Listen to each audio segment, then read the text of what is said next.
Hi everyone, this is Kevin from Supernatural Selection. Are you an independent creator? Do you have a webcomic or an Etsy store? Do you 3D print things? Or are you just looking to get some word out for your Discordian cabal with social terrorism? Well, we'd love to help. And David, I believe you've got some details about how we can help. Why, certainly. If you go to supernaturalselectionpod.com/contact, that is supernaturalselectionpod.com/contact, you can learn how to advertise with us. That's right. I believe the rate is $2 per episode. You can't beat that with a stick. Yeah, I mean, trust me, we've tried. Yeah, that's cheap. That's literally cheaper than dirt. Mm-hmm. And best of all, if you're not sure how to write an ad, we'll do it for you. We'll even record it. Absolutely. Just let us know what you need in the ad, and we'll be happy to do that for you. And again, that URL is supernaturalselectionpod.com/contact. And now, back to the show.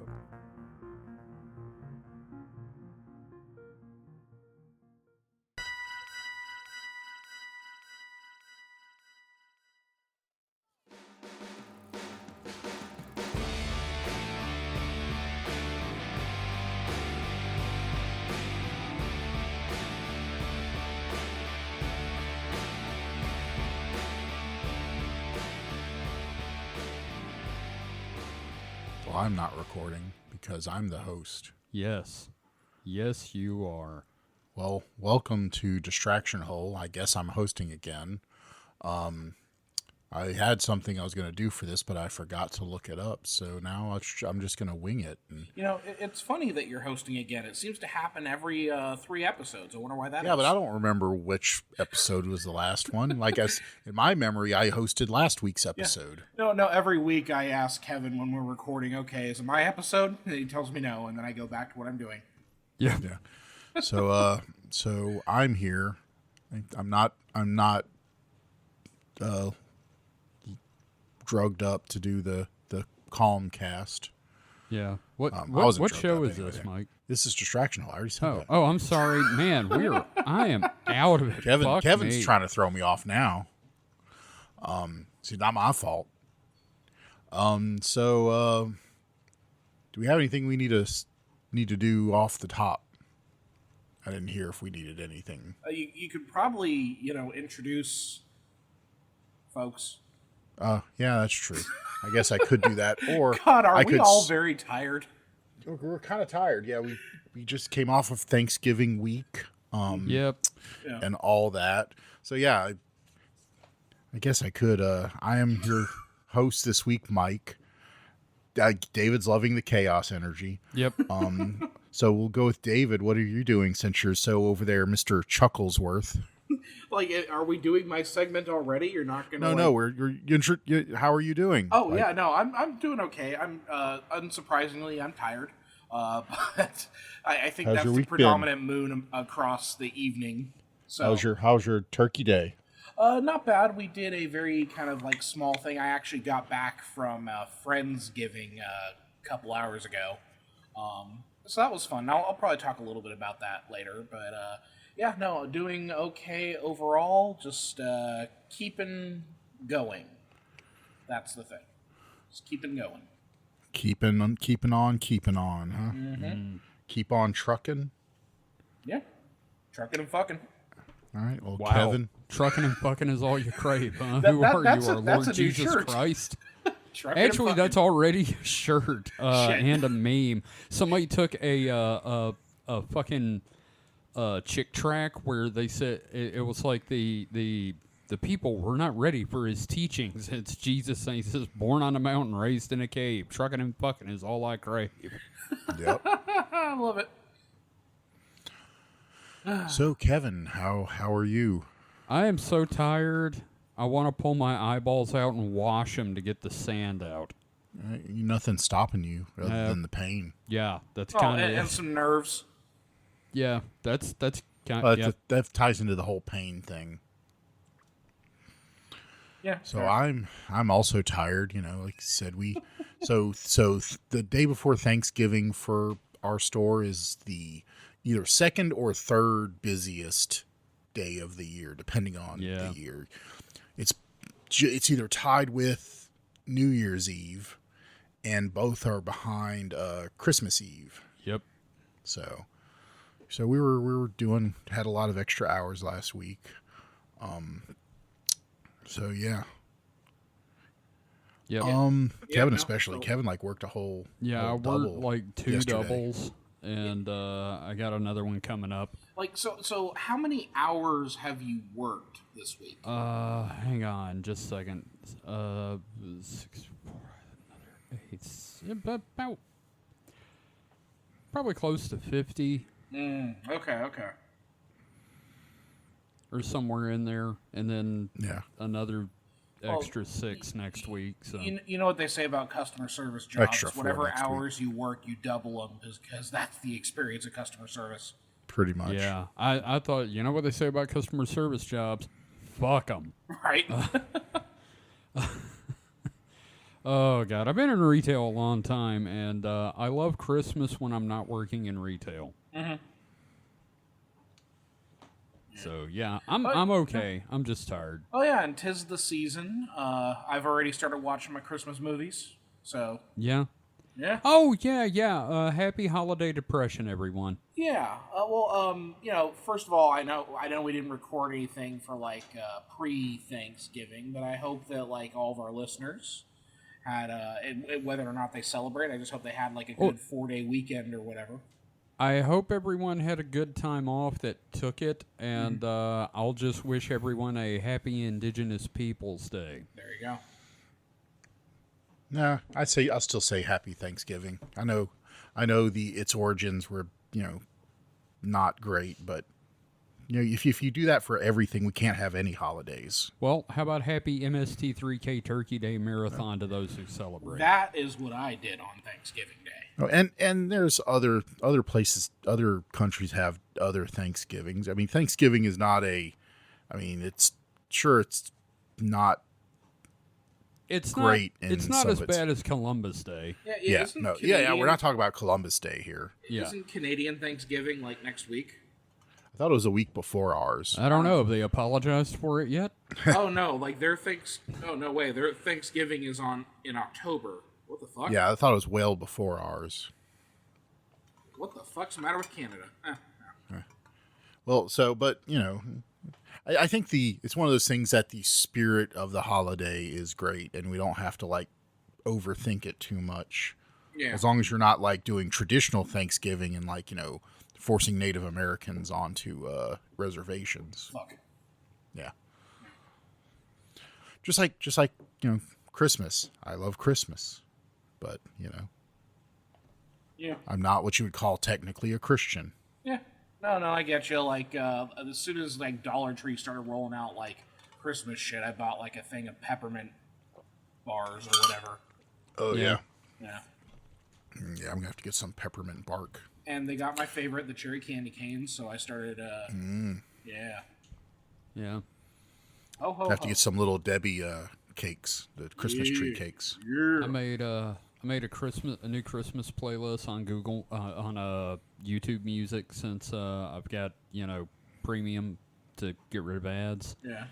And I also made an anti-Christmas song, and the first song is fucking Little Lion Man by Mumford and Sons, and it just gets worse from there. Now, have you? How are you guys faring with Whamageddon so far? Haven't heard it. It depends. When does that start? Thanksgiving, I think. Does it start after Thanksgiving or December 1st? Because I've seen conflicting. Okay, we'll go December 1st. So today. Okay, so I'm winning so far. Yeah, same here. I heard it. I'm trying to remember which day it was. I think a coworker was watching some TikTok video or something, and it had Last Christmas on it, and I can't remember if that was Friday or Saturday. So I was at the time I was thinking, God, I probably seemed like I already just lost Whamageddon. Yeah. What about the Mariah-geddon? Oh, I haven't heard it yet. I haven't heard it. Same. Okay, I heard it before Thanksgiving. I'm fortunate that I don't listen to a lot of local radio. Yeah, I don't either. When I commute, I'm usually hearing news on the way to work, and then There's the like peripheral ones, like I mentioned the TikTok video or commercials, or there's all kinds of vectors. I've been lucky so far. Yeah. So we'll keep you updated, folks, on when we lose both Whamageddon and the Mariah Apocalypse. Yeah. Is that what they're calling it, the Mariah Apocalypse? I don't know, but It sounds good. I think it's appropriate.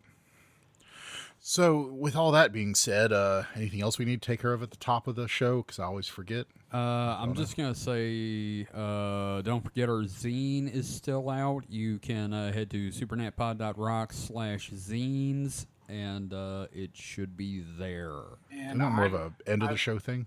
Well, I just still wanted to get it out there. Or bookend it? Yeah, and I also want to plug the Discord. Discord.supernaturalselectionpod.com, I believe. Takes you right to us. Maybe? Yeah. I don't know. I think that's it. Yeah. Is that where it is? I think it's discord.supernatpod.rocks. Maybe? I don't remember what it is on the graphic, the Bigfoot graphic that I still love so much. But oh, yeah. No, I'm so happy I made that. Yeah. But yeah, come join us on the Discord. I've been posting lots of cool shit in my own little corner, but like we have our general discussion area. We're fun people. Like on the whole, we're very fun. Yeah, and one of our friends, Yakub, their Kubaduba, is going through the Cosmere books by Sanderson, Brandon Sanderson. Yeah, and the next one's out on the 6th. I was about to say, what, already? And I was like, oh, wait, it's Sanderson. Right, my bad. Well, the last one was like 3 years ago. Last, Mistborn?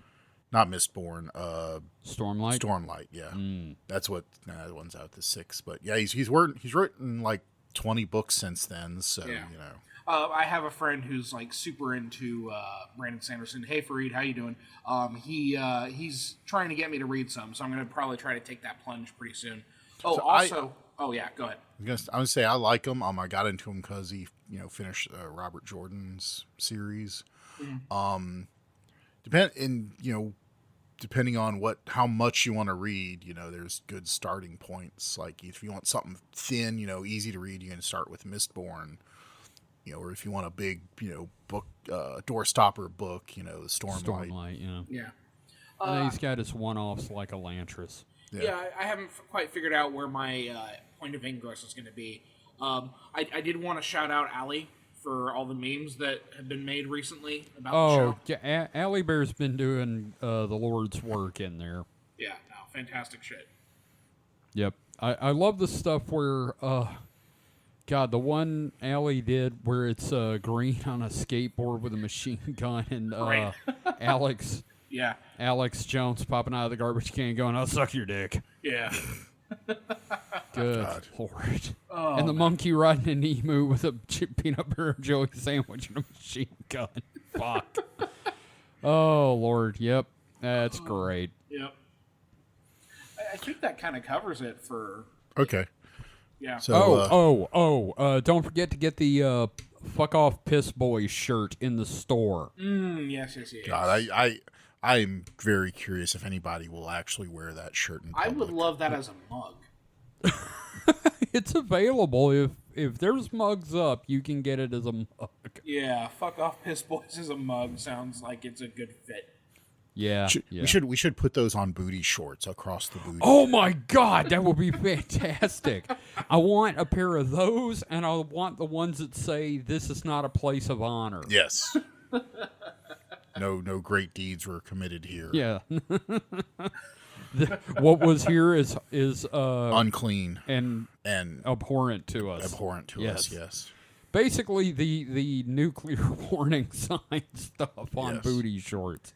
Oh, man. Speaking of nuclear warnings, I've been getting into nuclear semiotics recently.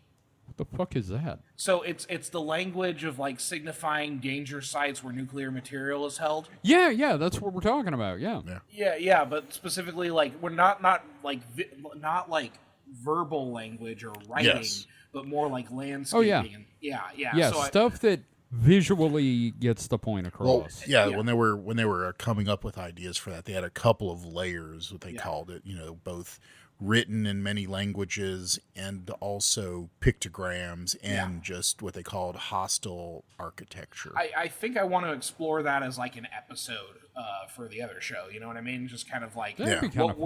what were these things? What is most effective? Oh man, we should do just a Cold War episode. Oh, there's so many things to talk about in the Cold War, though. Oh sure, but okay, no, a series. I'm picking up what you're putting down, homeboy. Okay. Yeah. So no, I get you. All right, so since I introduced David first, I guess Kevin can go first in the spirit of fairness. Okay. Cool. All right. First off, I'm gonna piss off Mike. I've been reading very cozy fantasy. And, it doesn't piss me off. That term doesn't piss me off. It's just not, Yeah. I'm not a fan of the term. Sure. Actually, Kevin, see, other people can have things they're not fond of, but not hate. huh? Really? Yeah. I'm pulling up the name of the book and the author because I'm just like blanking all of a sudden. The first book in the series is called Legends and Lattes. It's by Travis Baldree. And I looked up the guy. It turns out, Mike, do you remember the video? Do either of y'all remember the video game Torchlight? Mm-hmm. It's kind of, it was the Sounds cartoony familiar. looking Diablo. Yeah. Yeah. Yeah. Bit. He wrote that first game. Okay. So, it is a super low stakes, relaxing fantasy book about an orc warrior woman that retires from adventuring after going on her last mission to get like a grand prize thing, and starts a coffee shop. It sounds And, like the start of an anime. Like it just sounds like it's perfect fodder for an anime. It's got lesbian main characters. I'm sitting here going, "Where's the show? Where's the fucking anime for this?" Shit. Like seriously, it's an orc, and her new partner to help her run the shop is a succubus. Shit. Yeah, no, their baker is a ratling, and it's great. It's just really relaxing and fun, and I don't know, it makes you feel, know, and it's cute. It's extremely cute. Now, Kevin, you're talking about like cozy fantasy. Have you ever read Terry Brooks? Any of his work? I'm familiar with Terry Brooks, but I've never read Terry Brooks. Are we? Is this? Well, he did Shannara, but there's another series of his, the one that I think you should try. I've been waiting for him to do a fucking film adaptation of it for forever now. It's called Magic Kingdom for Sale Sold. I've heard of that. I've heard of the series. Yeah, I would fucking like murder somebody for an adaptation of that because it's just so cozy. But no, I legitimately think that you might enjoy that one. Okay. Yeah. Well, there's a sequel prequel to that book that I'm also reading now, called Bookshops and Bone Dust, where she is on like one of her first adventures and she takes like 2 spears to the fucking leg. Oof. And they're like, you're too big of a hothead and you're injured, so they like dump her in this seaside town to recover.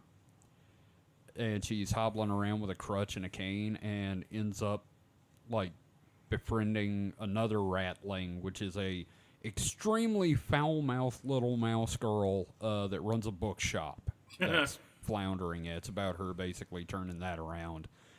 And also there's a necromancer. Now, do what do the covers of these books look like? Do they have kind of like a anime look to them, or? It's not anime, but it's really cute fantasy art. Okay. And you can look up Legends and Lattes, and the cover of that one is. I was like, I don't know if I want to read this book. Pull up, look at the cover. I think I'm going to read this book. Yeah, I'm going to take a look at the cover. Oh, yeah, I can see what you're talking about. Yeah, it's kind of got that, like, kind of cartoony, semi-serious, like, fantasy style. like a Critical Role kind of look. Yeah, slightly exaggerated from realism, but Yeah. it's cute. Yeah. No. Yeah. It looks adorable. Yeah. Yeah, and when I get done with that, I guess I'm gonna tackle the Dungeon Crawler Carl books. Oh, I just saw a picture of the Ratling. Aw. Yes. So cute. Yes. The one in the first book is named Thimble. Aw. And he invents coffee shop bakery stuff That's fucking rad. in the fantasy world. Oh, it I've seen all this reminds me. fan art and stuff too. It's so cute. Yeah, no, it is. It is super cute, and it also reminds me of if Discworld were sane, for lack of a better term. No, I see where you're going with this. Yeah, it's because there's a lot of anachronistic stuff in there that gets explained away as oh, we just invented this idea of coffee shops. It's gnomes made it. I've just fallen into the hole of all the pictures of the little rat. Oh, yeah, no, I love Thimble. But I'm going to do the Dungeon Crawler Carl books after that, I think, which are Lit RPG, which I didn't understand what that was until somebody said, Sword Art Online. I was like, oh, okay, all right. Yeah. So it's fantasy taking place in a video game. Gotcha. Yeah, and they kind of they heavily reference the game mechanics and everything like that. Oh yeah. I read the beginning of the book and there's this whole thing about I don't know how to open the menu.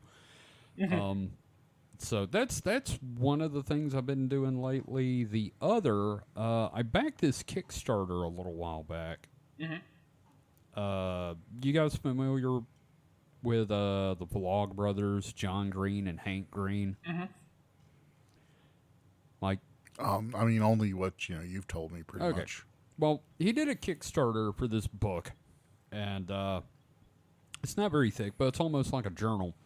It's called The Book of Good Times, and of course I got the leather edition with the little rubber band thing that holds it shut like a Moleskine journal.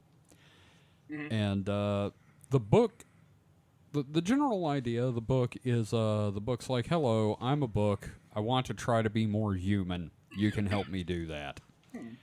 And there's a little thing you have to put a check mark, and then it's every day is a prompt, floods. It's talking about floods are basically remembering where the river used to go. So on these 2 pages, write about somewhere where you used to be. And then a couple pages later, I'm looking forward to Darkness Turtle. I'm trying to get the page open, but it's stuck. This will be fun editing. Yeah, no, I'm keeping it in. Yeah. And I try not to edit shit, you know what I mean? Yeah, no, same here. Dark Turtle. Go to the darkest place you can find. Turn off all the lights. Take me with you. While you're there, draw a turtle. I hope it's bad. That's cute. And then the next page, it's tear this book out, or tear this page out of the book and rip it up into tiny pieces, and then do whatever. And then the very next page is, this is just a drawing of E.T. the extraterrestrial. It's silly, but the writing prompts have already got me going, I didn't know that about myself. Yeah. So, kind of fun. Don't know if it's available to buy anywhere yet, but, it was a Kickstarter. Maybe they've got, a backer kit sunk for it. I don't know. You'd have to look it up.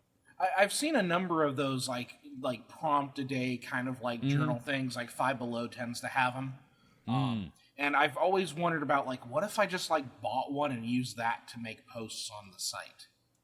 That'd be kind of fun. Yeah, so I've been thinking about it, so maybe I'll do that. That might be a fun thing to do. I've enjoyed it so far. I'm only 2 or 3 days in. And the fact that you're enjoying things is good. Yeah. So, Mike, were you going to talk about the advent calendars, or can I bring it up? You can bring it up. Cool. Okay, so last 2 years, here's the deal. Me and Mike watch Ashens on YouTube. He's a British guy. pretty much the exact same age as me. He was born in March of '76. I was born in April. So he has this dirty old brown couch, and the camera is pointed at the couch. You just see his hands, and he reviews products and food and toys and things like that, and it's humorous. Every year for the last several years, he has done advent calendars on his bonus channel. He'll upload a video every day showing what's in the advent calendar. And the last few years, he's done it with a British YouTuber named he goes by the name Nerd Cubed. Apparently, Mike, our friend Austin, hates Nerd Cubed because his stepson watched him, and he was like, I hate this man. Well, you didn't like him. You don't like him either. Oh, well, I don't like his content. I like him in this. Yeah. Anyway, so last year, me and Mike decided, hey, let's do Advent. So we got each other Advent calendars, and I got one for Dusty. And this year, we did it again, and I got one for the cats. So that should be fun. But Mike got me a Marvel Lego Advent. So I have my own Spider-Man minifig, and I'm excited about that. And according to the package, there's a Spider-Gwen, and she comes with a drum set. So that's neat. So these figures come with the props, too? Yeah, no, Spider-Man comes with like a thing that you'll eventually attach webbing to, so it looks like he's swinging, and he's got a pizza box. Yeah, so the way the Lego Advents usually go is you'll get either a figure or maybe a little like buildable prop. Like last year, Kevin got me the city Lego Christmas, and it would have like, one day would be like Santa Claus or something, and the next day would be like a little sleigh for him, or like there was like a gamer guy in there, and then the other day was like his little desk and a little table for him. So yeah. So, and what I got Mike is funny because he was looking for one for me, and he was like, all right, I'm going to show you this because this is too much money for what it is, but I would have got it for you. And it was this advent calendar of like cheapo little Transformers, like not licensed by any means. Oh, shit. Like, I'm surprised it doesn't say deformation robots on it, But he was like, yeah, but I'm not getting that for you. And I'm sitting here thinking, well, motherfucker, I already ordered that one for you, so that's probably good. So that's what Mike's got. That's awesome. And then what are the advent calendars for the kitties? It's an advent calendar, and just every day it's got a cat toy in it. Oh. So. It's adorable. Yeah, first one that has a foam ball that we're kind of worried Ginger's just going to eat, so we're going to have to let her play with that supervised. Yeah. But yeah, besides that, I'm researching for the show, ready to write Skinwalker. And, yeah. Which I'm like really excited about doing Skinwalker Ranch. Oh, yeah, no, it's going to be great. It's going to have to be a two-parter because the TV show has to be its own topic. And it'll be nice that I'm not the only person writing multi-parters anymore. Oh, yeah, no. I've been meaning to do multi-parters, but then I'm always like, I think I can get it in one. Oh, well. So, yeah. That's kind of what I've been up to as far as I can remember. Mike, can you think of anything I've talked about? I don't know. I got enough trying to remember what I'm going to talk about. Fair enough. I don't know. I just I'm tired and stuff. But yeah. Yeah, you're making me want to get an advent calendar, that's for sure. Oh, they're so much fun. Yeah. Last year Mike got me rocks. Oh. Yeah, it was a National Geographic interesting rocks. And I liked it. I got somewhere in one of these drawers I have my bag of rocks. So, that's like cool. The one Christmas indulgence for me, because I don't really do much Christmas wise, I'm gonna get one of those like sausage cheese cracker boxes or whatever. Yeah, we talked about that. I need one of those. Yeah. Now, here's a question, Christmas related. Jumping back to what we talked about earlier, real quick. Mhm. You know, last year we talked a lot about Christmas movies. Mhm. Here's a question for both of y'all from me. Mhm. Christmas song. What's like the Christmas song you need to hear every year? Honestly, for me, it's Feliz Navidad. Man, I'm so glad to hear that. I love that song. It's such a fun fucking song. Feliz Navidad. Yep. Yeah. Yep. Probably Brenda Lee rocking around the Christmas tree. Really? I thought it would have been the E Street Band and Well, Santa that too. Claus is coming to town. That's another one. Yeah. Yeah, that's a good one. Both of them. I think both of them are about equal. Yeah. I got a few, but like, I feel like mine are kind of non-traditional. Like, the original Paul McCartney Simply Having a Wonderful Christmas Time, because like, all right, if you, and maybe I've talked about this before, if you want to see what the Beatles was as a band, look at the two songwriters' Christmas songs. John Lennon did Happy Christmas, War is Over. It's another really, top tier Christmas song. Yeah. And it's, it's packed with meaning and makes you think. And then Paul McCartney did Simply Having a Wonderful Christmas Time with possibly the worst synth music ever.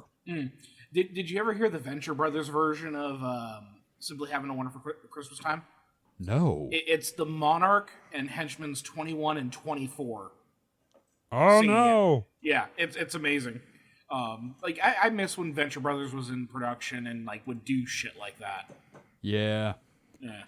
Oh, well. The other one, it's this song, and I'm trying to remember who does it. Hang on.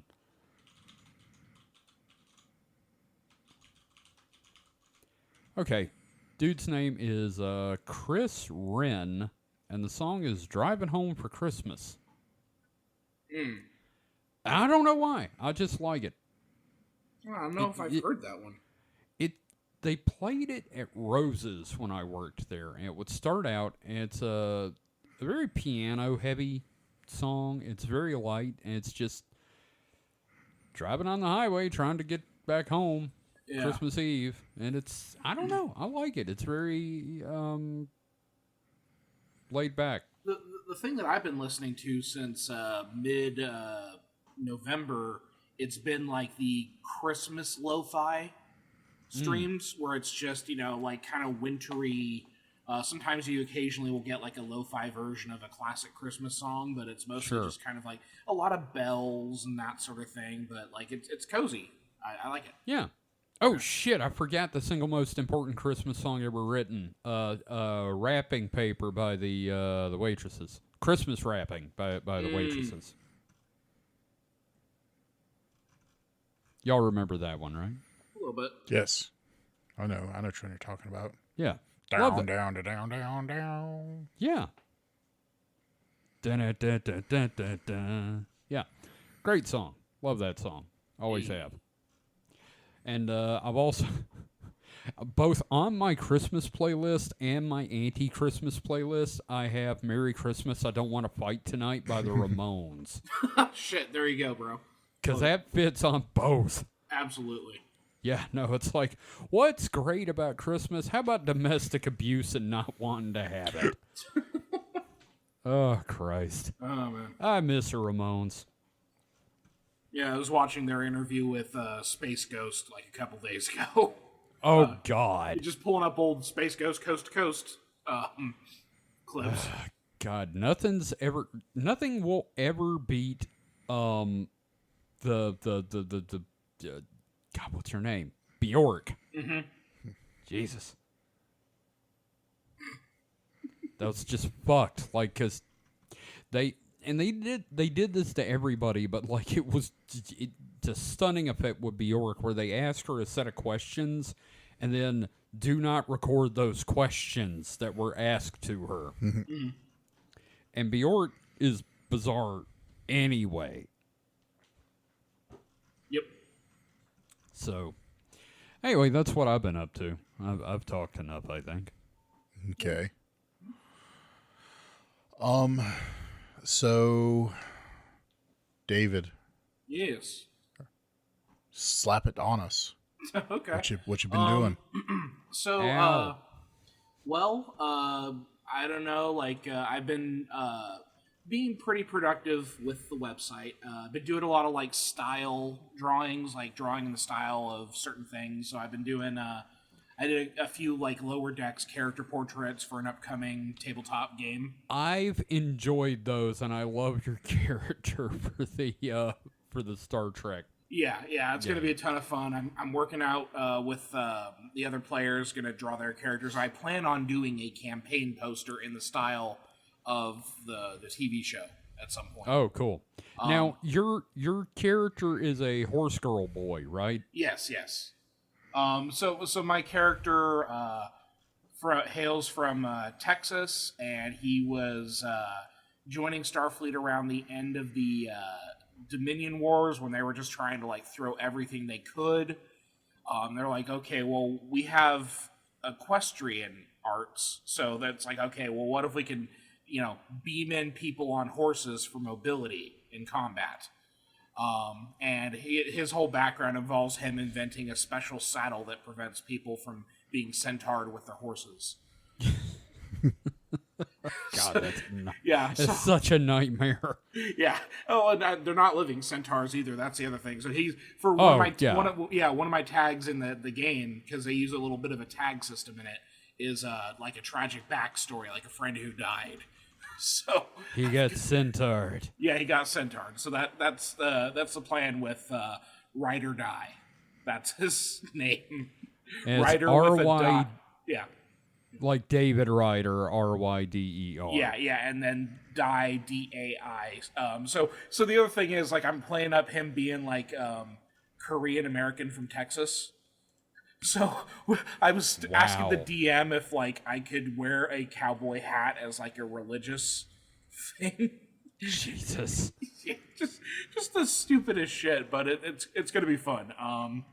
Yeah, we're all very excited about going through Star Trek, but that got me on a little bit of a kick on doing like style drawings. So I did like a Rick and Morty that turned out really good. Did a Bart Simpson, and I'll tell you what, the fucking Simpsons are hard to draw, dude. Like, Aren't they, though? yeah, they're so deceptively simple, but like we've seen all manner of like off-model Simpsons and how it just doesn't look good.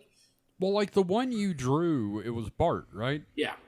Yeah. I was like, wow, that's a really good Klasky Supo version of Bart. Yeah, like it's just so hard to get it right, and I think I did a decent enough job for like Bongo Comics, where Bongo's still out there, like because Bongo like is no longer around.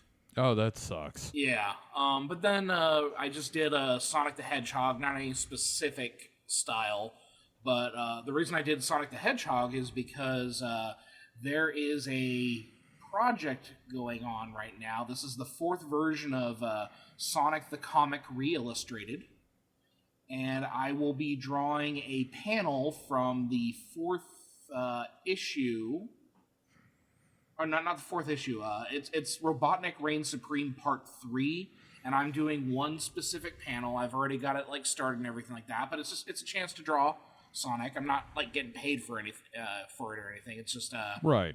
It's just a fun thing for the portfolio. You know what I mean? But yeah, I mean, you've been following what I've been posting on the blog. I've just been like cranking shit out. Yep. It's been good though. Like today, I just did a article about that recent Poison Ivy and Swamp Thing one shot. Which I was really excited about it, but like I'm a huge Swamp Thing fan, but I was more interested in the Poison Ivy angle because it's like I've not really seen those two characters together before, and you'd think that they'd be like frequently on the same page. So it was fun to kind of come into an experience that way. Yeah, and then I'm still getting people visiting my Superman essay that I recently published as well. So Oh, good. yeah. So like, I've been posting a lot. If you've not read any of my fiction or seen my sketches or read any of my essays, you could just go to hpkomics.com, hpcomics.com, and there's a lot of cool shit there. And then, speaking of that Sonic Illustrated thing, Yeah. it's stcrreillustrated.card.co. In case anyone's interested in like trying to join in, I think there's still some panels left to claim and everything like that. But yeah, no, it's definitely worth it. So a lot of my time has been spent just making things, right? I hadn't done Right. that for such a long time, and I'm just like fully back into it. Recently updated Cosmic Dash, for example. Thank God. Yeah. It was only like 3 pages, but I'm already kind of ahead of schedule with the next batch, and that's how I'm going to kind of do it from here on out. Well, I know my part's already passed, but we're both back at it. I'm back to Aaron Apprentice again. Yeah, no, absolutely, and I'm just like, and I was so happy to read your page, man. I'm just so happy to see Aaron Apprentice going again. Yeah, so a lot of my time has been spent kind of like doing creative things that make me happy because I was not doing that for a while. Yeah. But I have started filling my time with some other stuff as well. I actually played video games for an hour today. Oh, wow. Yeah, I haven't played video games in weeks. So I ended up spending like an hour on Banjo-Kazooie. Oh, Lord. Yeah, no, it was fun. It's funny how much of that game is like muscle memory for me now. That's like me in any of the Mario games Yeah. up to Super Nintendo. But, and I'm going to pivot here. This is also David's Anime Corner. Because, I have anime to talk about. Mike's not the only anime guy here. True. So, number one, because Mike was rewatching the Slime anime, I have started rewatching it again, but I am watching the dubbed version because I watch it when I go to bed and I don't want to have to read subtitles. And the dub isn't bad. The voice of Rimuru is not as cute, for sure. Okay. Absolutely not. But yeah, no, it's been a lot of fun kind of going through and rewatching those old episodes. I think like Holly watched the first one with me where, the guy gets stabbed and then he's like, destroy my hard drive, which she found very funny. Yes. Yeah. But I bumped into another anime, and that's kind of what I really wanted to talk about today. So I've gotten into like romance anime, and I found one Interesting. and I found one that really speaks to me. So the anime is called How I Attended an All Guys Mixer. I've been seeing stuff for that, and it's on my list. I think you should watch it, my friend. Yeah. So it is a anime that's based on a manga that's published by Square Enix, and it's a shoujo, but it is a group of 3 friends who go on a blind date, but their dates are drag kings who work at a drag king bar. So you've got these 3 guys who are typical college guys who are matched up with these women who dress as beautiful men who work at a bar. And it is the funniest thing I have seen in a while. Like That's honestly not the direction I thought this was going. It's so funny, dude. I'm fucking loving it. All the characters are great. I have my 2 favorites. Because my 2 favorites are Fuji and Asagi. So Fuji is a doujinshi artist, and she draws like hardcore boy love, right? Like the rated 18 romance yoi. fan fiction stuff, right? Yoy. Bud stuff. Yeah. So she takes an interest in Asagi, who is basically like a golden retriever in human form. One of our social groups has someone that I would describe as that. Yeah. So it's kind of like what happens when a cat dates a golden retriever. That's the vibe these two have. But Asagi helps her with her manga, but she won't let him see the explicit parts. And it's so fucking funny. Like, he's helped her out with a ton of stuff. She's always taken like reference photos of him, and he's just kind of like empty-headed, like, "Oh no, this is great." But the comic has turned from like a cute romantic comedy to kind of fetishy so gradually. I didn't quite pick up on it until like. So Fox in The Simpsons. Yeah, it's very much that. Yeah, I can't believe Fox turned into a hardcore porn channel. It's funny because there's like again he's kind of like a golden retriever, right? So she inevitably puts a leash on him, and she in drag sells her doujinshi with him on a leash. Like selling the stuff, and everybody's losing their mind. And then there was a recent so not only am I watching the show currently as it airs, but I went ahead and read all 56 chapters of the manga that are currently out. That's how much I enjoyed it. It's the same thing that happened to me with Nagatoro, right? Like, as soon as like the episodes ended, I went through and reread the manga and kept current with it. So now I've got this. But so yeah, you've got this this drag king, hardcore yoi cartoonist with her pseudo boyfriend on a leash, selling her manga that he's never seen. She won't let him see it, and then there is an anthology that she does with another creator who is an actual guy, and he assumes they're in a BDSM relationship when they're really not. But it's a lot of that kind of like miscommunication and wordplay sort of thing that you see in a lot of Japanese comedy and that sort of thing. But yeah, no, the whole vibe of the show is excellent. The Drag King bar looks like a great place to go. Honestly, it just seems like a vibe. And it's got like all this stuff that you would expect from a romance anime. You got the different kind of like characterizations. You have the two characters who cannot get on the same page, but they're totally into each other. You've got like the gorgeous shots of food because inevitably the drag bar also serves food and everything like that. So you get a lot of like food porn in it as well.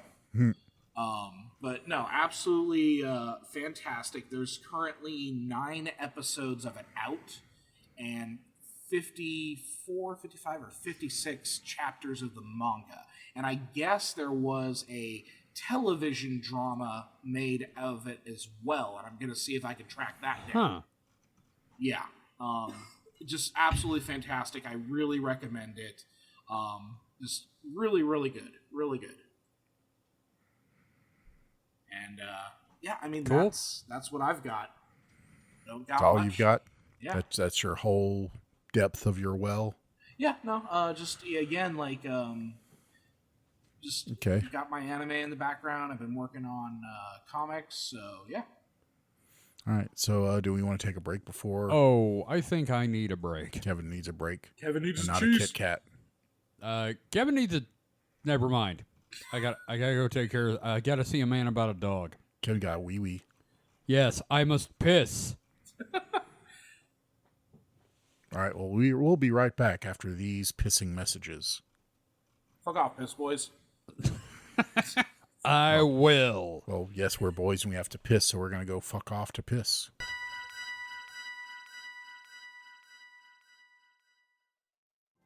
Hey, man, what's got you off in your phone there? Oh, just going through all the funny Mothman memes and supernatural shit posts I've been wanting to share. I just don't know where to put the posts yet.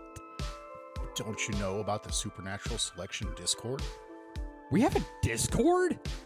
Yeah, for years, dude. Where have you been?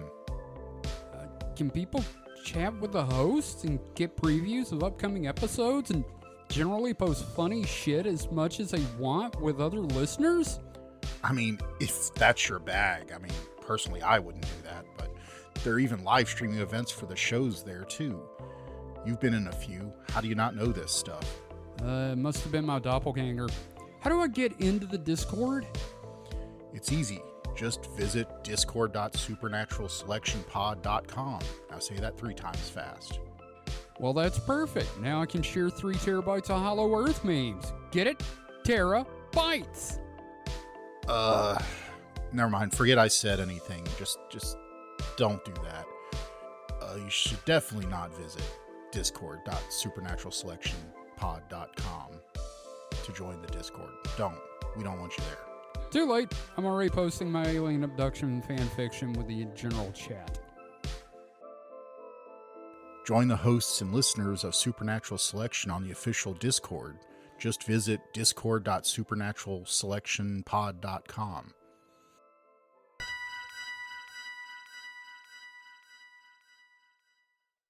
And we have returned. Kevin and I's bladders are thoroughly emptied.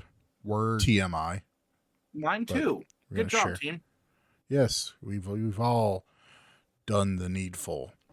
So for what I've been doing this week, other than working and not eating turkey, I kind of want turkey now. I know. We really gotta cook that turkey we've got. Yeah, I've got a over a year old turkey in the freezer, but on the label, on the packaging, it does say it's good until February of 2025.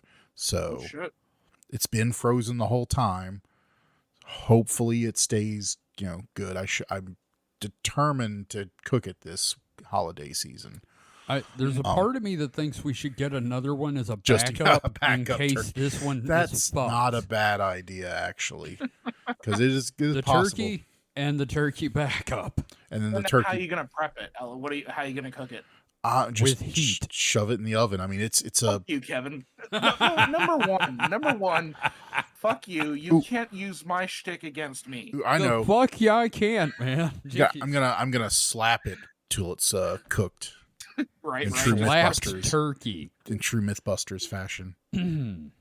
But no, just oven baked because it's frozen. Like I can't deep fry it or anything, or that would explode. Sides I'll figure out later, I guess. I don't know. Potatoes of some form, and other things, and stuffing and gravy. Yeah. Just do the Thanksgiving turkey meal like a week later. That works, man. Yeah. Dig it. I do have a pecan pie because I could not resist the temptation of the Costco giant ass pecan pie. Dude, it is like the size of a hubcap. It's 12 inches. It's a Ninja Turtles manhole cover. It is, but pecan pie. And so, hopefully I will finish it. I put 2 big slices in the freezer because I know I should not eat that much pecan pie. So let's see. I'm trying to think, other than just watching anime, what else have I done? Which we have got to talk about Dandadan. Oh yeah, we will. We'll get to there. Did I tell you guys what I did for what I made for Thanksgiving? No. I do this like whenever I cook for Thanksgiving. I tend to do like a ratatouille. And so you put a little rodent under your hat? And... No, it was my cat. But no, I let you do that one, Mike. Yeah. No, I've prepped it in the style that they do in the movie, where it's kind of like the layered slices of vegetables, very labor intensive. This time around, instead, I just did the rough diced stew. But then what I did is I number one, condensed it down a lot, put it in a pan, and then I put phyllo dough over it and baked it. And it was fucking delicious. It also had a little bit of heat on the back end, which was nice because I always like that little bit of spiciness. So it turned out fucking delicious, man. I'm just very happy with it.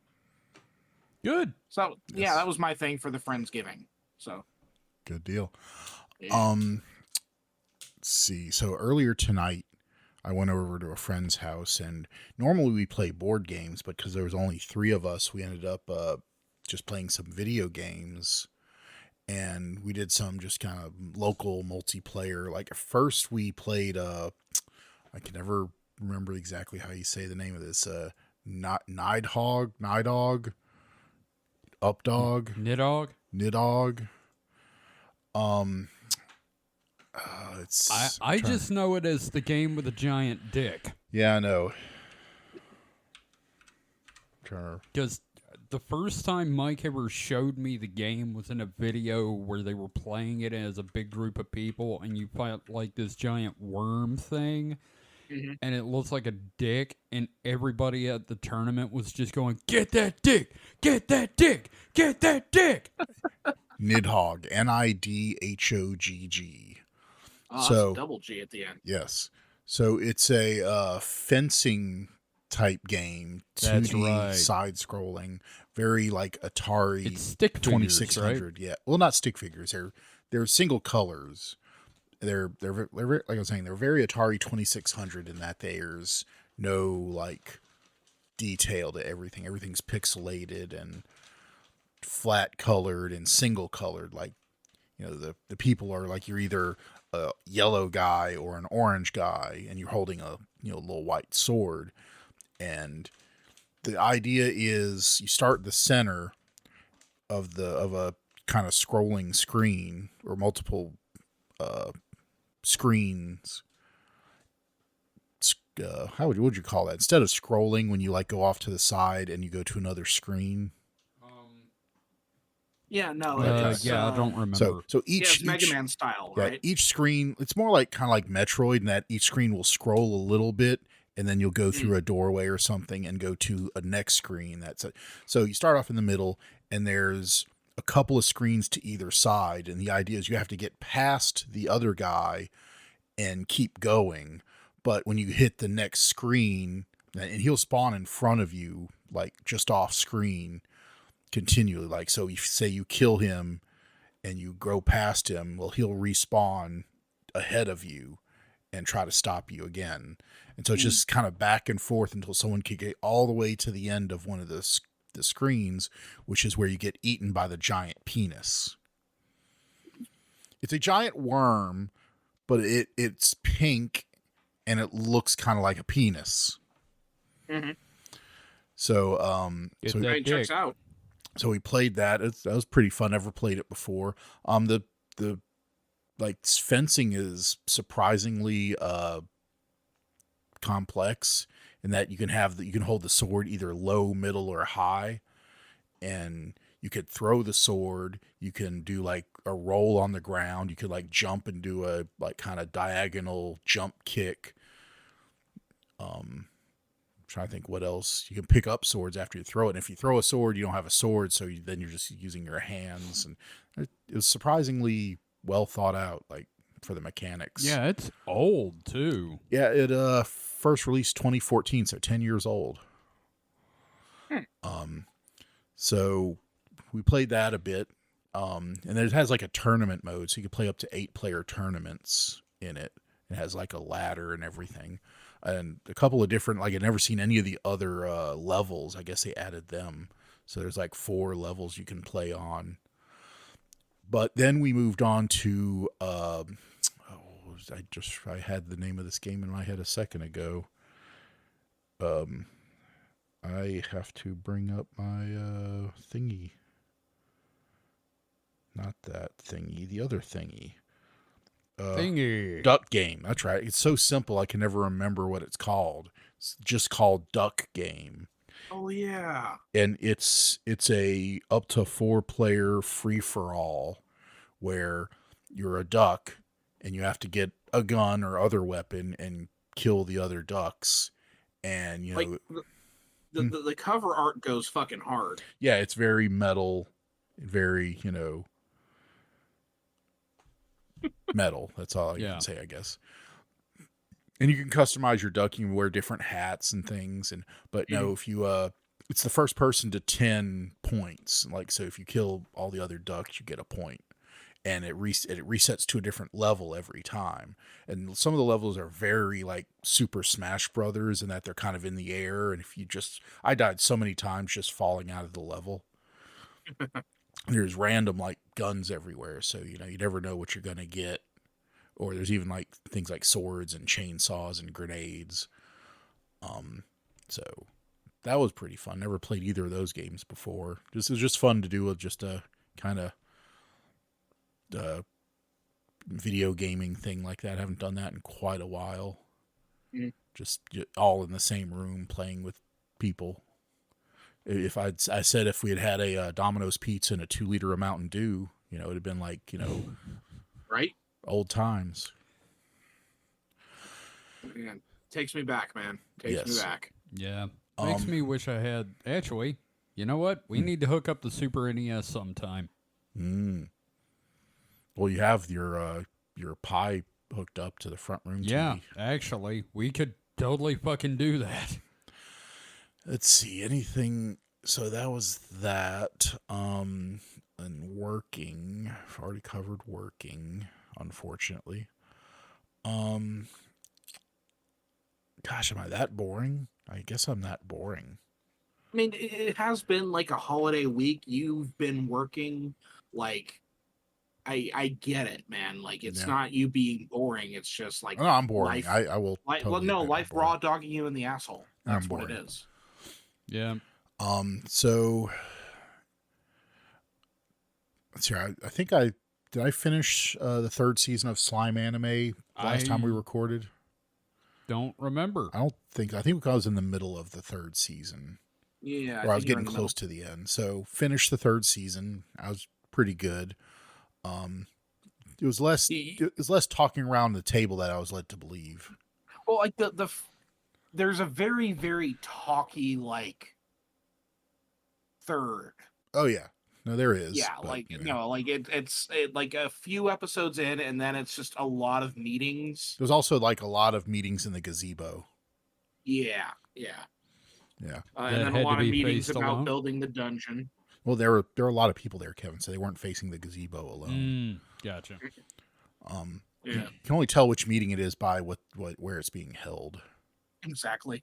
But then I started on the diaries, Mhm. Slime Diaries, which is the more lighthearted, slice of life. It seems to be Slice of life. Slice of life. Yes. Yeah, that's what he calls it in the he calls it his new slife. Yeah. Oh god. Yeah. Slime of life. Yes. But it seems to be held kind of more or set place kind of within the 2nd season more so far at least. And it's interesting, number one, because the character designs are really different. Like not totally different, but enough that I'm going like, what is this? Is this like Wish.com's It's a Tensura? little more gag centric. Well, I'm just talking about the way the characters are done. Apparently, characters are closer to like the art that was in the light novels. For like the old guy Oni, I can't remember his name. Yeah, I know who you're talking about. Yeah, so in the other one, he's like kind of very mean looking. In this, he's more like old Japanese guy looking. He always had like a really long goatee, but in the diaries, he has like a little mustache too. Yeah, Hakuru. Yeah. Hakuro. There it is. Yeah. So, just the difference is Benamuru looks a little more like less mad all the time. Yeah. What? Oh, I thought I Sorry. went crazy. Nope. Computer did a thing. So yeah, the designs are a little more cutesy, like, but not distracting. It's just an odd thing. Like I got so used to 3 seasons of the one design, and this was just a little different. Yeah.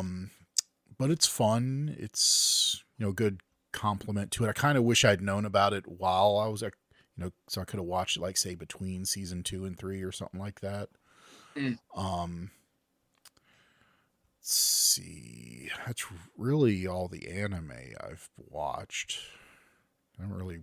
Oh, other than continuing to watch the reboot of Tenchi, not Tenchi, Ranma one half. Mm. Got to the part with the girl with the Black Rose girl. Can't remember her name. The sister of what's his nuts. Look, I'm bad with names already. Throwing Japanese into the mix, I'm even worse with names. But where she comes in, they have the combat rhythmic aerobics or whatever tournament. Just, I don't know. It's just wild. Ranma one half turns everything into a martial arts tournament. Eventually it's like a cooking martial arts tournament, and I would not be surprised if there was like a tax accounting martial arts tournament. Right. Well, Ranma does come from the Anything Goes school of martial arts, so he's just right in there with anything and everything. And then of course we'll talk about the other show I watched. We just tonight watched the most recent episode of Dan. Man, that fucking show. They So even good. stole my joke. Which one was that? Okay, so our friend Barry ran a Supers campaign, which is GURPS. It's GURPS, but superheroes. Yeah. So, unlicensed superheroes. And we all made up characters for this fucking game, and my character was a guy named Business Mantis. Yeah, and we're watching, so we didn't talk about last week's episode either because of the break. Missing the break, yeah. So they're in a weird phantom zone with another yokai. Well, with a couple of others and the alien dudes. Mm-hmm. The Serpos. Yeah, the Serpos. And one of them is like Nessie crossed with Godzilla. Yeah, which I fucking loved. That was Godzilla great. notes on that design. And the other one, was like a boxing crab.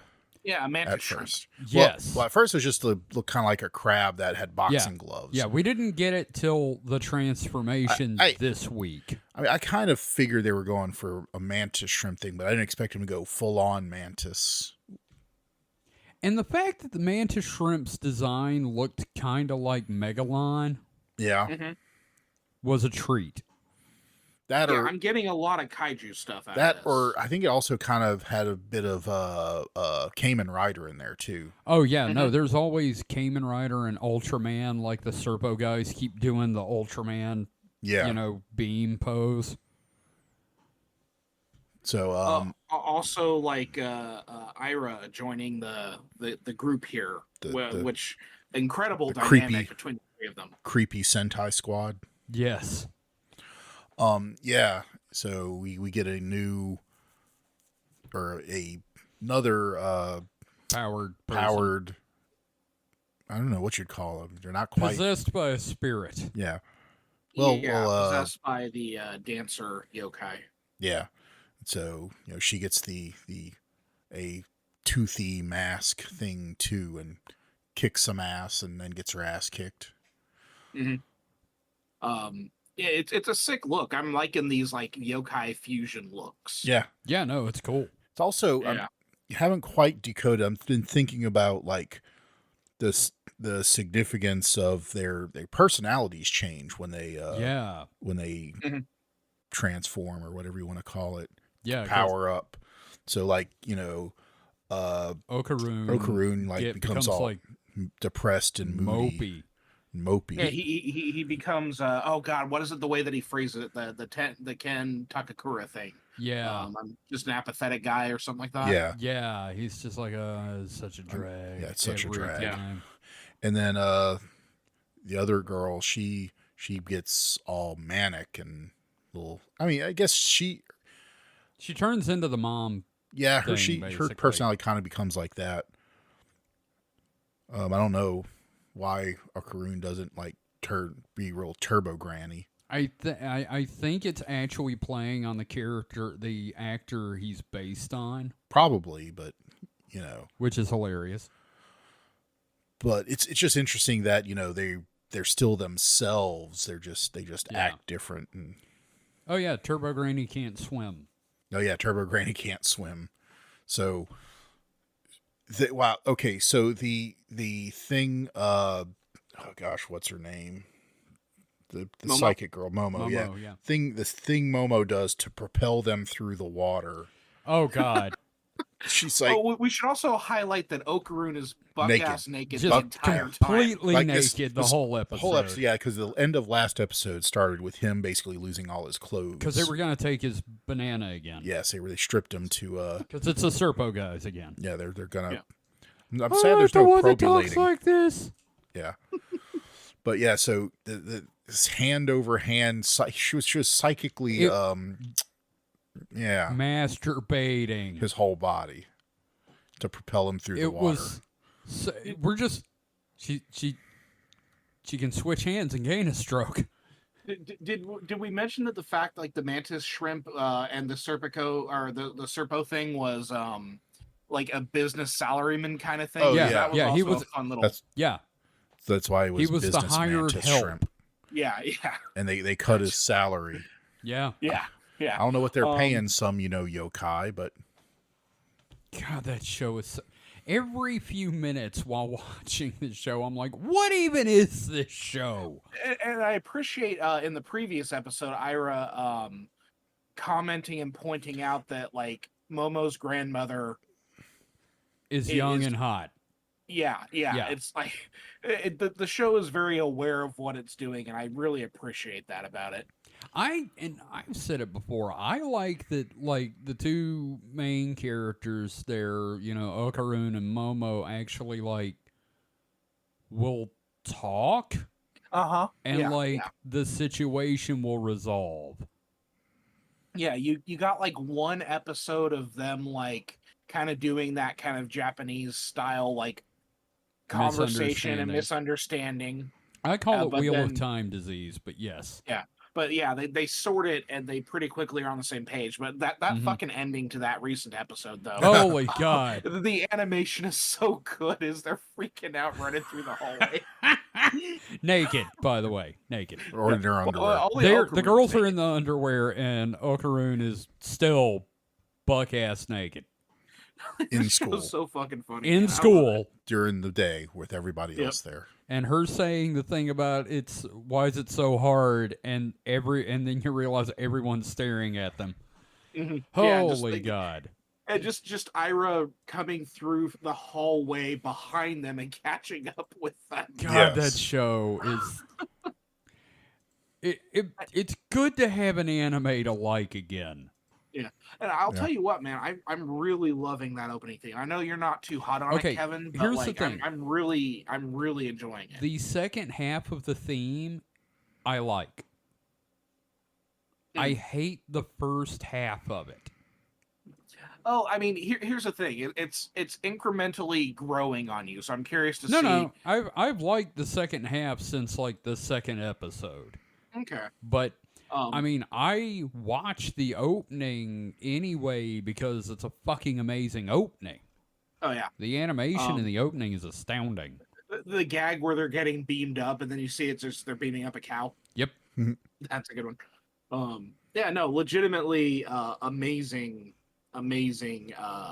show. And I'm just so happy that all three of us are watching it.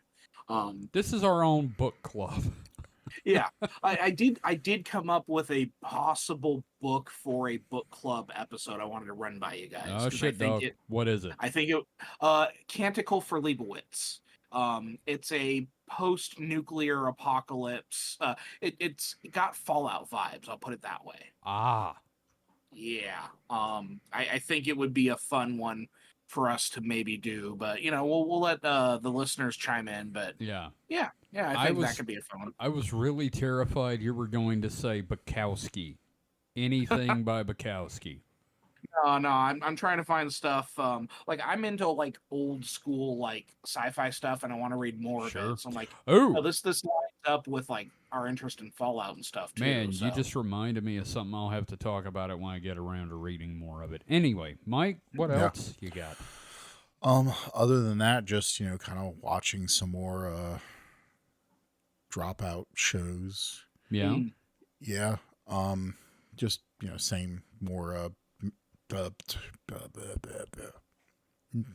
Game changer? no new game changer. So I'm still Oh. but make some noise and Mhm. actually. Oh, right. Yeah. They keep doing the cryptid thing, don't they? So yeah, they very frequently will do, because it's all about nerdery. So Yeah. they'll like You have to, one of their put a cryptid sticker where you think it's from. one of their shiny questions, which are just like regular questions, just a little more rare, but they're still worth 1 point. Jesus Christ, that's so stupid. Yes. I love it. Yeah, but there are different formats because they're, like you said, like all the other questions are like, just Jeopardy style, a verbal question, or not question, I guess prompt would be more like it. Because and you have to pedantically correct what they got wrong in the statement. Which brings us to our game. Oh, shit. no. 'Cause It's they're- a game changer. Because we are playing actually. Mike, have you been here the whole time? I've been here for at least 3.5 hours. Wow. So yes. So before the show, I had you prepare a web page that has a buzzer. It's grayed out right now. Yes, it is grayed out Okay. right now. That is on purpose because I don't want your little scrubby mitts being too fast on the buzzer. But I need you to go ahead and both test it. All right. Got Okay. David. David test worked well. Kevin. Okay, I can't hear David's buzzer, so. Yeah, you won't hear his buzzer. I'll call him. There you go. Everyone I can hear hear yours. mine. Well, yeah, of course they can hear yours because yours is through the thing. Yeah. So the way actually works is I'm going to read you a statement about some of the properties and things you love, and it's going to be wrong in some way, and you have to buzz in and tell me how it is wrong. Man, in your smuggest, yeah. most self-assured way. Before we get started, you know what this reminds me of? Huh. On Something Awful, they had this article where they would write reviews of stuff that was like wrong on purpose. Yeah. Just to get people writing in Okay. to tell them how wrong it was. And like, I knew this, and I read their article about Final Fantasy X, and like, I'm sitting here going, that's wrong. God, he's doing this on purpose, and it's almost getting me. What the fuck? Okay. Well, I'll go back to explaining the game now. Sorry. And so when you buzz in, though, you must preface your answer with actually. Otherwise, you don't get a point. Okay. Clear enough? It's like Jeopardy. Yes, it's like Jeopardy. You have to And do it. do I get bonus points if I push up my glasses as I say it? No, but you will. We will all know you're doing it anyway. So Ooh, I gotta actually. I gotta put my glasses on. So, without further ado, we will get to it. All right. The primary antagonist of the Zelda franchise, Ganondorf, is a member of the Gerudo race, thieves and tricksters from the desert. Trained by his father in the ways of magic, Ganondorf often possesses the Triforce of power, making him nearly invincible. Actually, David? Ganondorf was not raised by his father. There's only one Gerudo male born every 100 years. That is correct. That is kind of hot. No. It also says something, that's one really messed up society. Like, I don't know. You remember the Snoo Snoo episode of Futurama, right? well, yeah, but Like that's the thing with the Gerudo. There's a subplot about it in Ocarina of Time. They mention like the Gerudo will kidnap alien men. But yeah, going there in Tears of the Kingdom and Breath of the Wild, it's very odd because they're both, in some ways they're, super man thirsty, and in other ways they're like very scared of men. It's this weird dichotomy. It's very funny. It's very funny. Like the little bit where you can go in and see the dating school. Yes. You ever see that scene? Yeah. That's so funny. Did you say dating school? Oh yeah, Yes, there are Gerudos that are teaching lessons about how I'm gonna to have to find a just man. like look some of this up on YouTube because that sounds hilarious. Yes. so we have reset, and we're going on to our next question. We're going to do 5 questions. Okay. Just Okay. just to keep it short and brief and on topic or on focus. There we go. That's what I was trying to think of here. And I'm also just trying to stall while I look for the next question because I don't want to. All right. So this one involves superheroes. Superheroes and supervillains often choose aliases that are descriptive of their special powers, but some are maybe a little too obvious, like Matter Eater Lad, who can eat any kind of matter, Arm Fall Off Boy, whose arm falls off, Eye Scream, whose eyes scream magic spells, and Dog Welder, who welds dogs to people.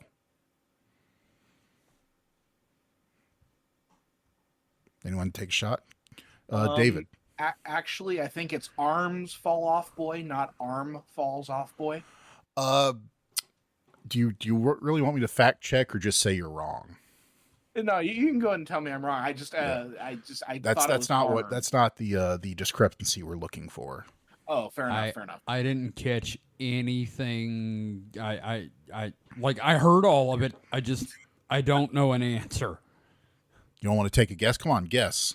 Superheroes and supervillains often choose aliases that are descriptive of their special powers. Matter Eater Lad, who can eat any kind of matter. Arm Fall Off Boy, whose arm falls off. Eye Scream, whose eyes scream magic spells, and Dog Welder, who welds dogs to people. Yeah, I'm familiar with like every single one of those, so I don't know what it is. I'm sorry. Not going to take a guess? No. All right. I'm completely at a loss. So, Ice Cream has the ability to turn any flavor of ice cream that he wants. Ice Cream has the ability to turn into any flavor of ice cream that he wants. Okay,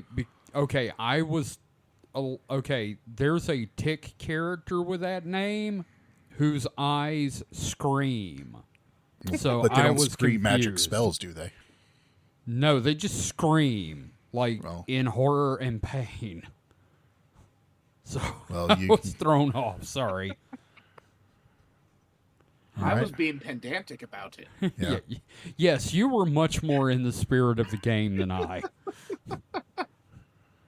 I feel like I'm an idiot tonight now. Let's go to the next one, Mike. All right, I'm working on it. Okay. So, this one is concerning the Lord of the Rings. Oh, Christ. The eponymous character of the Lord of the Rings trilogy. I'm sorry, let me start over. Frodo, the eponymous character of the Lord of the Rings trilogy, offers to take the One Ring to Mount Doom, also known as Oradurin.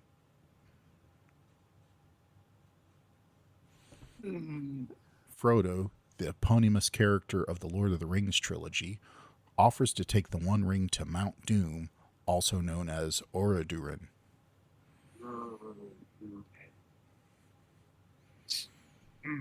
I thought I knew stuff about pop culture. Well, the David. Actually, that's not the name, original name of Mount Doom. No, I'm sorry. That is actually the name of Mount Doom. Kevin, you want to hazard a guess what the wrong thing is? Actually, he's not the eponymous character. Yes. Can you be a little more specific? He's the main character. Eponymous would be his name is in the title, right? Mm-hmm. Who is the eponymous character? Well, Sauron, the Lord of the Rings. Sorry, I didn't know you were looking for that part. Yay, I got a point. Kevin got a point there. Yay, Yes. I'm not worthless. Sauron is the eponymous character. Yeah, Frodo's just the ring bearer. Yes. Because I'm sitting here going, nah, I got to be wrong on that. All right, this one we're going to video games. Oh, boy, okay. Donkey Kong is the incredibly popular star of his own series of video games featuring his arch-rival King K. Rool, as well as Diddy Kong, who, unlike the naked gorilla-esque Donkey Kong, has a tail and wears clothing.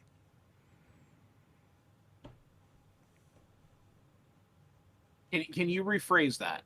Donkey Yeah. Kong is the incredibly popular star of his own series of video games featuring his arch-rival King K. Rool, as well as Diddy Kong, who, unlike the naked gorilla-esque Donkey Kong, has a tail and wears clothing.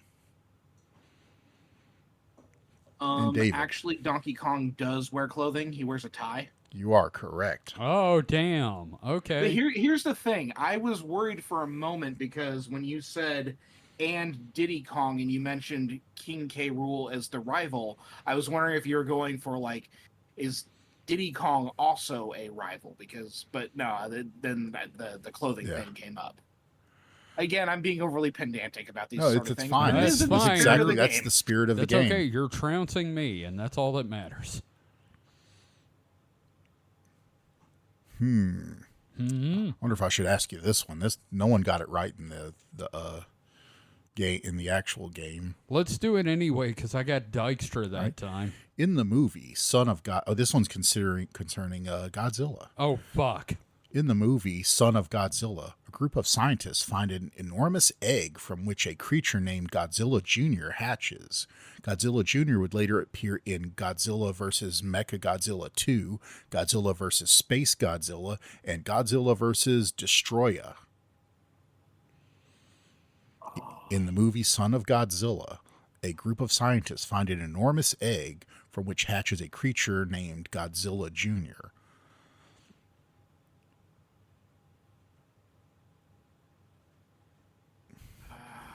Godzilla Jr. would later appear in Godzilla vs. Mechagodzilla 2, Godzilla vs. Space Godzilla, and Godzilla vs. Destroya.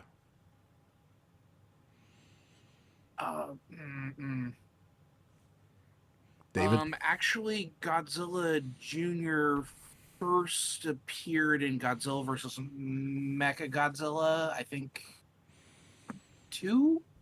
Like Godzilla Jr. You're on the right track. Shit. Oh man. If it wasn't Godzilla Jr., what did hatch from the egg? Oh fuck. God, it's been a bit. Actually, it was Mothra. No. Shit. Kevin, you have any idea? Otherwise, I'm going to give it to David. Oh, you're going to have to give it to David because he's a Godzilla nut. He came closer. It was actually the creature that hatches is Manila or Minya. Yeah, fuck, that's right. Fuck. God damn it. Son of a bitch. You're still too ahead, tired though. for this. Yeah, I need to dig out my nerd card and burn it. No, apparently. I mean, I wouldn't have got some of these too. I thought you knew more about Godzilla, Kevin. I'm sorry. Because there's been multiple Godzilla Jr. characters, right? There's been multiple baby Godzillas. So. I just keep thinking about Godzuki. It's like 20, it's like 30-something movies, right? So yeah, there's a lot of movies. Yeah, I've seen like you four of them. You could watch Godzilla till the end of time and probably not finish. All right, next one we're going to is a question concerning, a statement concerning He-Man. He-Man's chief nemesis is Skeletor, a humanoid man in a blue skin-tight suit with a skull for a head. He wields the Havoc Staff, a long scepter topped with a ram skull and a crystal ball. Kevin, you buzzed in first. Actually, Skeletor is not wearing a skin-tight blue outfit. That is, in fact, his skin. You are correct. But I forgot to mention the most important rule of actually. You can interrupt me at any time when I'm asking a question. I just wanted to make sure there wasn't. I just wanted to make sure there wasn't another one. Well, you have to embrace your inner pedantic nerd, which is, yearning to just be right, no matter what. You have to be right. Okay, yeah. Yeah, like me with Fred Flintstone being a fantasy character. Okay, but you're not. I brought that up at Friendsgiving, and everybody agreed with me, by the way. Well, that's because they're your friends. We did science, and you're wrong. So, but you're not. Science proved wrong. it was inconclusive. No, it was there were It was like 10-1 against. But Well, people could still make the claim. Wouldn't say inconclusive, but I would say it was You're wrong. it was not conclusive. It was fairly conclusive. Actually, the Flintstones are not a fantasy setting. Sorry, I just had to do it. Actually, the Flintstones would be considered sci-fi because of the Great Gazoo.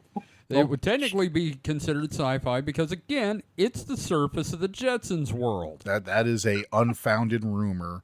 You must report to reconditioning. God damn it. And take your protein pills. And put your spacesuit on. So we're 3-2 right now in David's favor. Do we want to continue, or do we want to go to the final question? Well, I will defer to Kevin. Let's just do the final question. See if I can at least tie it. I'm trying to. Oh, they don't have. Dang it! They don't have the real life skills questions here. Okay, I will attempt to. So, in every episode of Actually, the final question is one that involves real life skills. So you can feel good about not just being a giant nerd if you can get this right. So let's see. I'm going to be reciting this from memory, so it's not going to be as smooth as some of the other questions that I was reading. Oh, this is going to sound like that Chris Farley sketch where he's talking to Paul McCartney. Yes, exactly. No, so if you get a flat, a lot of cars come with a mini spare tire, right? They're smaller, a donut spare. Yeah, they're smaller than your normal spares. But those are only meant for, temporary use because they can only be driven up to 100 miles at 55 miles per hour maximum.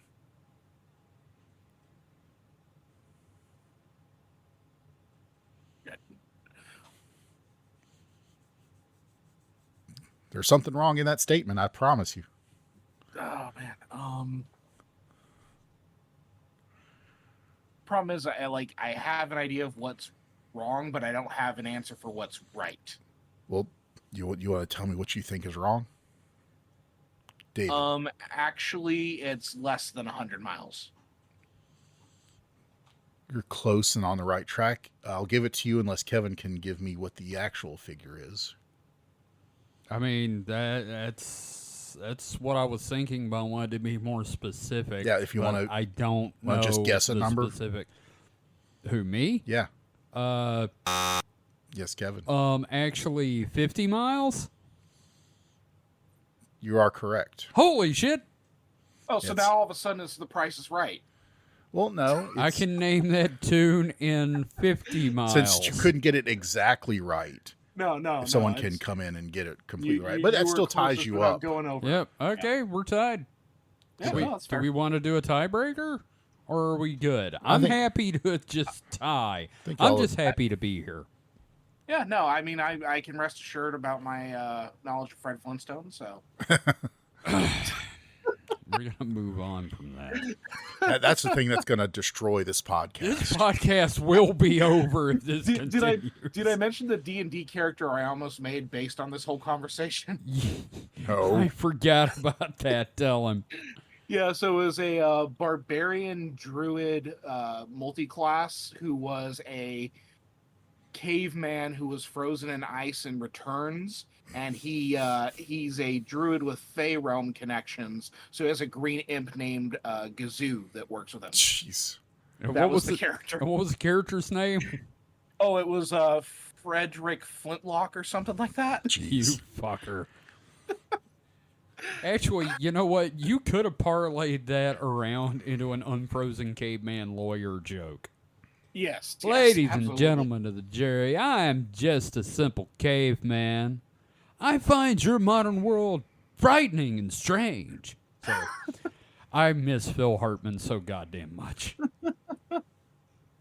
Oh, man. All right. Well, that concludes the game. Tied up 3 each. Fair enough. I'm trying to think. Anything else we need to take care of here at the bottom of the show? No. Oh, I have a question about Game Changers. Yes. Actually, Yes. do they get a chance to like prepare for the episode? Like, do they know the subject at hand before? So I've wondered about that. The best I can see is they probably choose categories based on what the people are familiar with. They probably it really feels like they beforehand, like, either knowing the contestants aren't actually like random contestants. They're other comedians and writers that they work work with. on So they either the channel. they already know kind of what the stuff they're familiar with is, or maybe they like fill out a questionnaire or something. So Yeah. but I've seen some people that are being like, oh God, I have no idea what this category, what this subject is. Well, So- and here's the thing, Kevin, for an impromptu quiz about like pop culture where there's like a very specific detail that's wrong, you did well. Well, Oh, yeah. we So- both did. We tied. Yeah, Yeah, like it's one of those things where it's like I knew something was off, but like for the life of me, I couldn't quite remember all the details. Yeah. Yeah, and if I hadn't come up with this idea like literally 20 minutes before we started recording, I would have done something like, screen shared or something to where you could see the question and not have to have me, constantly rereading it. Yeah. So, Well, No, it's great, a lot of fun. as for stuff to promote at the end, check out our other show, Supernatural Selection, on supernatpod.rocks, and you can find my webcomic, The Aaron Apprentice, currently updating either on Drunk Duck or on fables.pro. I was invited to begin posting my comics on fables.pro. It is run by the, what's it called? That thing where you go and vote for webcomics, top webcomics? Yeah. Oh, okay, cool. Yeah, it's their webcomic host, and you can find it updating there. And they have actually been promoting me on their Facebook page and in social media. So, Oh, hell yeah. yeah, check out the Aaron Apprentice over on fables.pro because it's not webtoons. yay. And David, anything? Yeah, you can check out my comics. Cosmic Dash was just recently updated. You can read that at cosmicdash.com. It includes 3 new pages and a short story that kind of starts unpacking the history of space piracy in the setting. Cool. And then the other comic, rgbots.com. which I love RGBots so goddamn much. I may or may not have like made a terroristic threat in the form of a comic strip last week. I haven't been contacted by the FBI. It was yet, in so I think Minecraft. we're in the clear. Yeah, it was in Minecraft. Aside from that, yeah, you can also read my my werewolf story. That's a fun one. I think people need to read. What's the that. full That title is, again? Fang of Traceria. There So you if you go to hpcomics.com, the latest chapter went up a couple days ago under fiction. You'll find a link for it. We're 5 chapters deep. If you like, dark fantasy settings and you think the idea of a werewolf with a big ass sword that's on fire is really cool. Now, is the sword or the werewolf on fire? The sword is on fire. The werewolf Okay. isn't on fire, but I am considering him learning magic at some point. I would Maybe love be a for you to firewolf. draw it the other way around just once. Like, I could make that canon and make it bad as hell, man. That would be Like pretty that. badass. Yeah. But yeah, no, give that a try. It's hpcomics.com. You'll see like a link to it in the menu, and it's cool and it's fun, and I'm having a blast writing it. So, yeah. Awesome. Good. Thank you, David. As for me, you can't find me anywhere but here because I'm boring. And Yeah, don't we do take you out of the anything. box. You host an episode, and Yeah. And then I torment you on the other show. Exactly.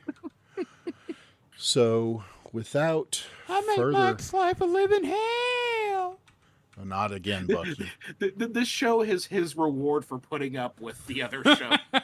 Possibly. That is quite possible. So yeah, if that's everything we've got to do, and take care of and talk about. And God damn, I didn't turn the buzzer off. You fool! I'm a fool.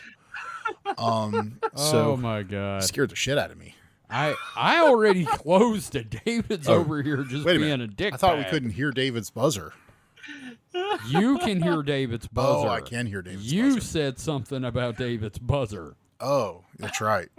And the bad thing is I just turned up the volume on my browser volume, so it was really loud. That had it turned down. Oh my God. I'm so happy right now. That's why I jumped 50 feet. Fucking good Lord. hell. Okay. All right, so with that, I'm zip lining out of the distraction hole to get the fuck away from. Do we these have a guys. positive affirmation, Mike? I was getting there, and the positive affirmation. Don't Jeez. buzz, Mike. Here's the thing: it's like we just kind of like run out of them. Like they're all just variations of the same thing. Do something nice for the next idiot you see. No. I don't really have anything. I mean, it's Do just we going need to be come up with a new end of Yes. episode ritual? I think we do. just gonna it's just gonna boil down to don't be a dick bag. Yeah, be excellent to each other. Should we start prayer? No. Jesus. Yeah. So just don't be a dick bag. Well, I'll tell you what. What we'll do is we'll each come up with one, and we'll just kind of see how it goes, and Yeah. just a different kind of ritual. Mike just says fuck off, piss boys every week. Yeah. No, it works for me. Push that shirt. Yeah. So we're out of here. We'll you do you. We're getting that fuck out of here. Good night. Goodbye. Vai con Dios, los bastardos.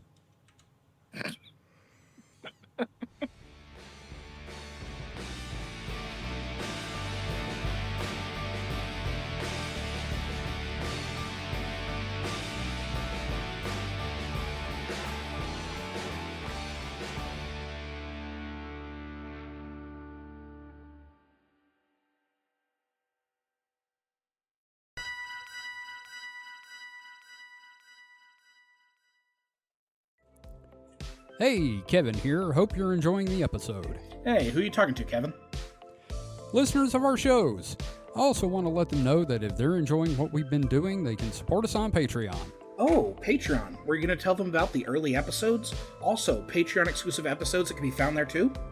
Well, yeah, I was going to do the Oh, yeah. And then there's the other cool stuff, including art, merch for subscribers, like tote bags, hoodies, shirts, mugs. Yeah, and Can you believe people could support us for only $5 a month? You're definitely going to mention that too, right? I was. Support Supernatural Selection and The Distraction Hole on Patreon for as little as $5 a month. Visit patreon.supernaturalselectionpod.com to learn more and get started today.